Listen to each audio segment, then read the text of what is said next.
Anyway, so this is why Nikki Haley is so interesting.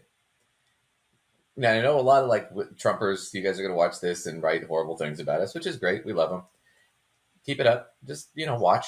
Subscribe. You can hate us more if you subscribe. See? Subscribe and hate us in the comments below. Absolutely. We'll take it. Anyway, so Davos was also last week. And I know you guys will sit there and go, why would all these billionaires want to go with Haley instead of Trump?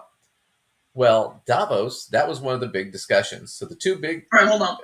Let me throw my 2 cents in there before we even go to Davos. Sure. He's a loose cannon.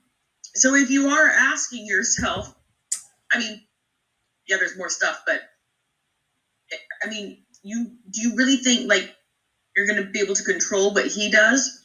Right. Nikki Haley is going to be the person whose actions you can probably maneuver more. Trump, you have no idea what he's going to say or do or whatever. Well, right. Kind of a loose cannon. Well, plus you have to remember, when Trump got into office, he inherited a pretty good economy from Obama.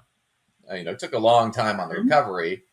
And, I have my quibbles with Obama, but he inherited a pretty good economy and it chugged forward and he didn't really do much. That Congress under him was the second, most inefficient compared to the current Congress, which is now the most inefficient, the Republican Congress.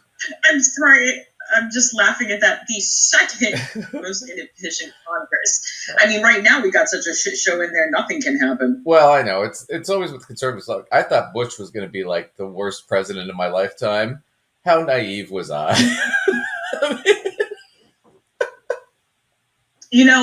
I have often said, especially during the, Trump era, I was like, I never thought in my right mind I'd be begging for a Bush to be back in office. Yeah. I never thought that I would have a thought like that. Well, anyway, so he inherited that, but the economy slowly got a little bit worse under his presidency. It didn't do terrible. He still had good stock market returns and all that. But then the pandemic came and he did nothing really. It screwed that whole thing up. We had more deaths than any other country by per capita, no matter how you spin it. We have more sick people. He totally botched that, tanked the complete economy. Biden comes in during the pandemic, during a terrible economy, and now the economy is booming again. And we'll cover that here in a little bit. But that's what Davos is worried about, because right now you have the situation in Gaza, and we're not going to have time to cover it today, but the ICJ, the International Court, pretty much just found that, Israelis are committing genocide against the Palestinians in Gaza.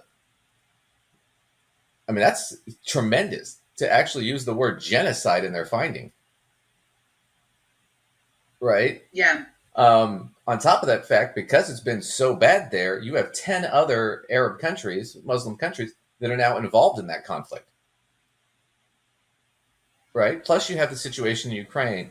Plus there's a dozen other conflicts on top of that. We're peaking for numbers of conflicts right now. It hasn't been this bad in a long time. And right now, Biden, I'll sit there and say, I don't think he's doing a great job on Israel.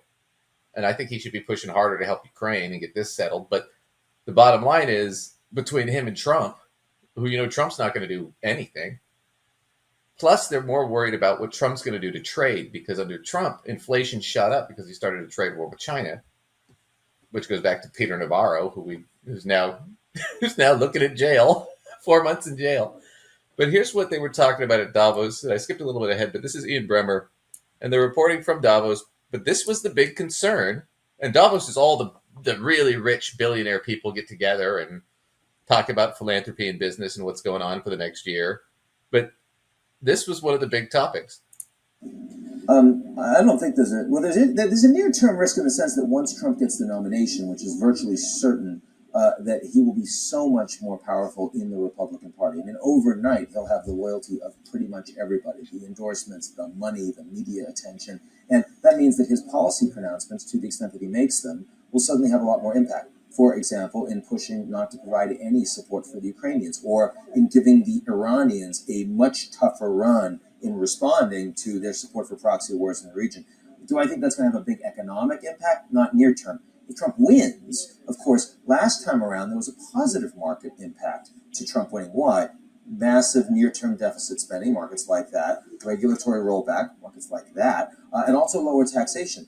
This time around, that would also be true, but it would be counterbalanced by so much of the concerns of American credibility, even creditworthiness, around a U.S. that is so dysfunctional, so polarized, and where a new McCarthyism could emerge that would really show red versus blue, including investability of red versus blue states under a Trump-led political administration. That wasn't a risk in 2016. That would be a risk in 2025. So he makes a phenomenal point there, which is in 2016, it was kind of an unknown, and we knew he was going to cut regulations and he was going to blow up the deficit, and they were going to try and lower taxes, which they did, and we covered last time. And that's even going to backfire here next year if especially if Trump's in office. Taxes are going to go way up for the middle class and the lower classes. On top of that fact, it's just the instability in the world, and then of course the instability with our credit and our ability to pay our bills. And then you're talking about Republicans want more cutting, which means the average American consumer is going to be facing one, trade wars in China, which is going to increase inflation and the cost of everything. They're going to be paying more in taxes, right? Deficit spending is going to be through the roof, and Republicans are going to want to cut as much social safety net as possible. So the average American is going to have, plus student loans and all that stuff, which Biden's trying to mitigate. So what you're looking at is the average American is going to have a lot less money.